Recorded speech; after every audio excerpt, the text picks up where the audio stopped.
దగ్గర కృష్ణమ్మ మహోగ్ర రూపాన్ని దాల్చి ప్రవహిస్తోంది. ఇప్పుడు నా వెనక మీరు ఆ దృశ్యాలు మీరు చూస్తున్నారు స్క్రీన్ పైన. ప్రకాశం బ్యారేజ్కి రికార్డు స్థాయిలో వరద వస్తుంది. మహోగ్ర రూపాన్ని దాల్చి కృష్ణమ్మ బంగాళాఖాతం వైపు పరుగు పెడుతోంది. ప్రాజెక్టు 100 ఏళ్ల చరిత్రలో అత్యధికంగా 12 లక్షల క్యూసెక్కుల ఇన్ఫ్లో ఉంది. ఇప్పుడు 12 లక్షల క్యూసెక్ల ఇన్ఫ్లో రావడం ఇదే మొదటిసారి అని చెప్తున్నారు. ఇంతకు ముందు 2 సార్లు మాత్రమే 10 లక్షల క్యూసెక్లకు పైగా ఇన్ఫ్లో వచ్చింది. కానీ ఇప్పుడు తొలిసారిగా 12 లక్షల క్యూసెక్ల ఇన్ఫ్లో ఉంది. అందుకే అక్కడ ప్రమాదకర స్థాయిలో వరద. ఒకసారి అటు చూడండి, మొదటి బాక్స్లో ఆ వరద బీభత్సానికి బోట్లు కొట్టుకు వచ్చి కృష్ణానదిలో కొట్టుకొచ్చి ప్రకాశం బ్యారేజ్ని ఢీ కొనడంతో 3 గేట్లు దెబ్బతిన్నాయి. ఇప్పటికే బోట్లు అక్కడే ఉన్నాయి. అక్కడ కొంతమేర బ్యారేజ్కి సంబంధించి కొంతమేర కాంక్రీట్ కూడా దెబ్బతిన్న పరిస్థితి ఉంది. వరద ఉధృతి తగ్గితే తప్ప అక్కడ సాధారణ స్థితికి వచ్చే అవకాశమే లేదు.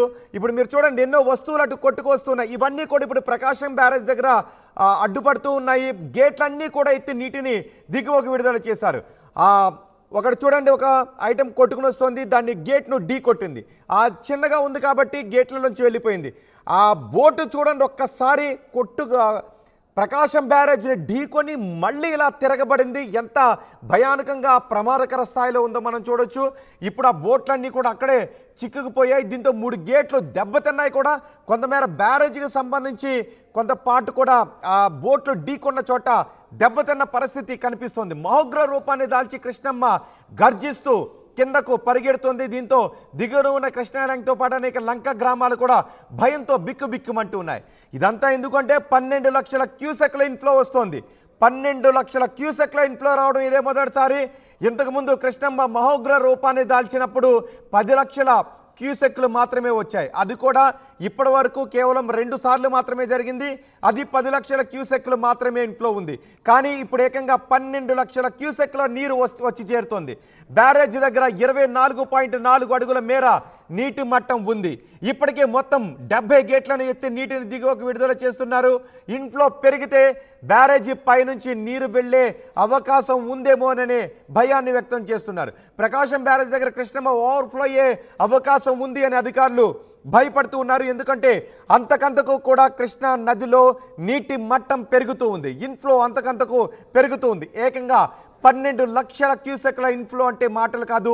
ఇప్పటి వరకు 2 సార్లు అత్యధిక వరదలు వచ్చిన 2 సార్లు కూడా కేవలం 10 లక్షల క్యూసెక్లు మాత్రమే ఉంది. కానీ ఇప్పుడు 12 లక్షల క్యూసెక్ల నీరు ఇన్ఫ్లో వచ్చి చేరుతూ ఉండటంతో ప్రకాశం బ్యారేజ్ ప్రమాదకర స్థాయిలో ఉంది. కృష్ణమ్మ గర్జిస్తూ పరుగులు పెడుతోంది. ప్రకాశం బ్యారేజ్ పై వాహనాల రాకపోకలను కూడా నిలిపివేశారు.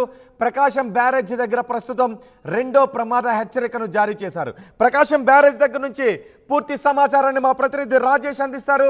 రాజేష్, ఇన్ఫ్లో అంతకంతకు పెరుగుతూ ఉండటంతో ఏంటి ప్రకాశం బ్యారేజ్ దగ్గర ప్రస్తుత పరిస్థితి?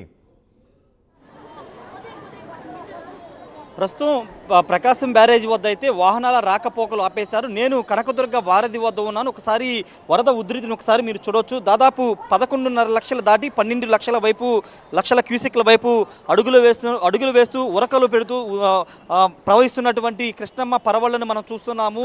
అంటే ఒక ఎలా ఉందంటే ఇక్కడ సిచ్యువేషను అత్యంత భయానకంగా ఉంది. ఎందుకంటే గతంలో విజయవాడ వాసులే కాదు, ఇరిగేషన్ అధికారులు కూడా చూడనటువంటి ఇన్ఫ్లో ఇప్పుడు కృష్ణానదిలో ప్రవహిస్తుంది. 11.5 లక్షలు దాటి 12 లక్షల వైపు దూసుకుపోతుంది. అయితే ఇక్కడ ఆంధ్రప్రదేశ్ ప్రభుత్వం చాలా చాకచక్యంగా వ్యవహరిస్తుంది.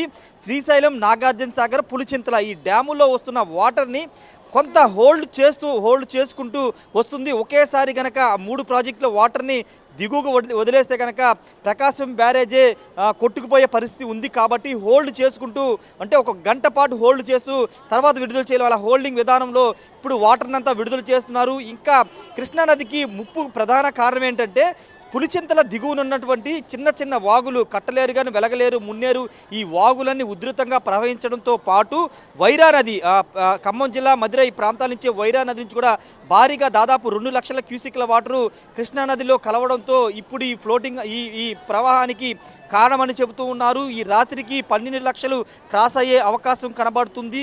దాదాపు 121 సంవత్సరాల తర్వాత, అంటే 1903లో ఒకసారి 10 లక్షల క్యూసెక్ల వాటర్ వచ్చింది.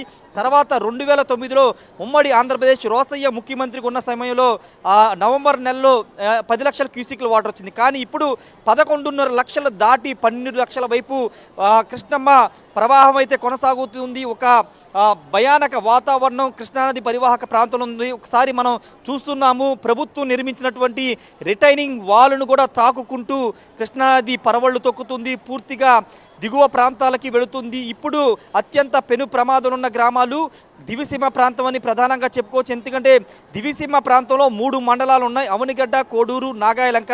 ఈ 3 మండలాలు కలిపి ఒక ద్వీపంగా ఉంటుంది. చుట్టూ సముద్రం ఉంటుంది, ఒకవైపున కృష్ణానది ఉంటుంది. ఇప్పుడు వెళుతున్న ఈ కృష్ణానది వాటర్ అంతా కూడా ఆ ద్వీపాన్ని ఆనుకుని సముద్రంలో కలవాల్సి ఉంటుంది. అప్పుడు 10 లక్షల క్యూసిక్లు వచ్చినప్పుడే అక్కడ కట్టలు తెగిపోయాయి. రేపల్లి సైడ్ కట్టలు తెగిపోయి రేపల్లిలో కూడా వరద నీరు వచ్చింది. ఈ నేపథ్యంలో 11.5 లక్షలు దాటి 12 లక్షల వైపు కృష్ణమ్మ ప్రవహిస్తున్న నేపథ్యంలో 12 లక్షలు చేరుకుంటే కనుక ఖచ్చితంగా దివిసీమ ప్రాంతం అంతా కూడా పెను ముప్పుని ఎదుర్కొనే అవకాశం కనబడుతుంది. కట్టలు తెగిపోతే ఊళ్ళకి ఊళ్ళే మునిగిపోయే అవకాశం కనబడుతుంది. ఒకవైపు సముద్రం, ఒకవైపు కృష్ణమ్మతో అత్యంత ప్రమాదకర పరిస్థితిలో దివిసీమ ఉందని చెప్పాలి. మరోవైపు లంక గ్రామాలు విజయవాడ నుంచి అటు కృష్ణానది కలిసే సాగర సంగం వరకు చాలా పదుల సంఖ్యలో, వందల సంఖ్యలో లంక గ్రామాలను అవన్నీ కూడా ఇప్పుడు చాలా ప్రమాదంలో ఉన్నాయని చెప్పాలి.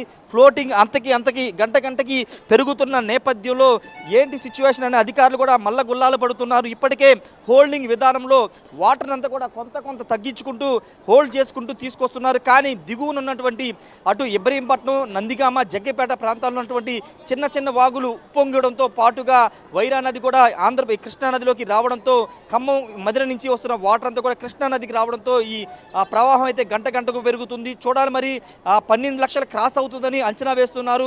12 లక్షల క్రాస్ అయితే కనుక చాలా ప్రమాదం పొంచి ఉంది. ఇప్పటికే రిటైనింగ్ వాల్కు సంబంధించి విజయవాడకి అత్యంత భద్రతను కల్పించే రిటైనింగ్ వాల్లో కూడా చిన్న డ్యామేజ్ జరిగి కింద నుంచి వాటర్ వచ్చేసి రామలింగేశ్వర నగర్, అదేవిధంగా అయ్యప్ప నగర్ అన్ని ప్రాంతాలన్నిటి కూడా ముంచేస్తుంది. గీతానగర్ పోలీస్ కాలనీ కూడా ప్రస్తుతం వాటర్ చేరిన పరిస్థితి. రిటైనింగ్ వాల్ అత్యంత భద్రంగా ఉందనుకున్నారు, కానీ దాంట్లో కూడా చిన్న హోల్స్ పడడం వల్ల ఆ వాటర్ ప్రవాహం అంతా కూడా సిటీలోకి వెళ్ళే అవకాశం కూడా కనబడుతుంది. ఏదేమైనప్పుడు ఇప్పుడు కృష్ణమ్మ ఇప్పుడు ఉద్ధృతి చూస్తే కనుక దిగువ ప్రాంతాలతో పాటు విజయవాడ కూడా ముప్పు ఉండే అవకాశం కనబడుతుంది. ప్రస్తుతానికైతే కొంత ఇబ్బంది లేదు, కానీ ఒక 12 లక్షల క్రాస్ అయితే మాత్రం చాలా విజయవాడ కూడా ముప్పు ఉండే ఇప్పటికే 12 లక్షలకు చేరువవుతుంది. కాబట్టి అధికారులు దిగువ ప్రాంతాల్లోనూ పైగా బ్యారేజ్ కూడా ప్రమాదం ఉందేమో అనే భయాన్ని వ్యక్తం చేస్తున్న నేపథ్యం. ఇంతకు ముందు కూడా మనం చూసాం, ఉదయం సుజనా చౌదరి అక్కడికి వచ్చినప్పుడు దేవుడే కాపాడాలి, ఒకవేళ వరద ఉధృతి పెరిగితే మన చేతుల్లో ఏమీ లేదు అన్నట్టుగా ఆయన మాట్లాడారు. సో అధికార యంత్రాంగం ఏ విధంగా అప్రమత్తమైంది? అంటే బ్యారేజ్ కెపాసిటీ 10 లక్షలు మాత్రమే అని ఇరిగేషన్ శాఖ అధికారులు చెప్తున్నారు. ఇప్పటికే ఆ బ్యారేజ్ కెపాసిటీని దాటి ఫ్లడ్ అనేది 11.5 లక్షల ఫ్లడ్ అనేది వస్తుంది. కాబట్టి 12 లక్షలు వెళ్తే కనుక ఇప్పటికే డేంజర్ జోన్లో ప్రకాశం బ్యారేజ్ ఉంది. పైగా ఈరోజు కొన్ని బోట్లు వచ్చి అక్కడ లాకుల్ని డ్యామేజ్ చేసినటువంటి పరిస్థితి. ఈ నేపథ్యంలో ఇప్పుడు 12 లక్షలకు రీచ్ అయితే డ్యామ్ పరిస్థితి ఏంటనే ఒక ఆందోళన కనబడుతుంది. ఎందుకంటే ఇప్పటికే రాకపోకలు నిలిపివేశారు. ఒక